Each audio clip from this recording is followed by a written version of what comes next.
Much love, and I'm Wayne Johnson with Doc and Queen Ministries. What a great day today, but all the days are actually great.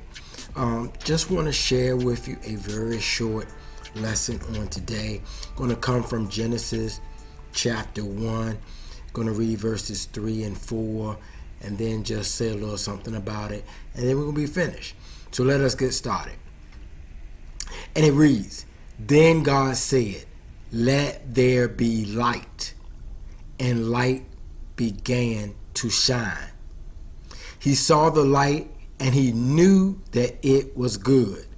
Then he separated the light from the darkness.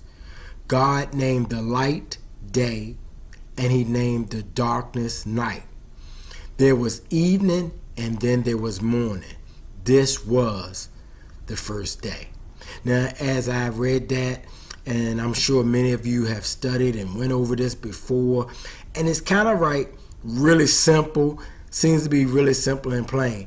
But one thing that I do notice on here, it says, he saw the light and he knew that it was good. Didn't say that about the darkness. So I want you to take a look at it. You do your own little research. Let God ponder that with you. But it's just interesting that he said that light was good, but there was no reference at all about darkness. Take care. God bless. And once again, much love.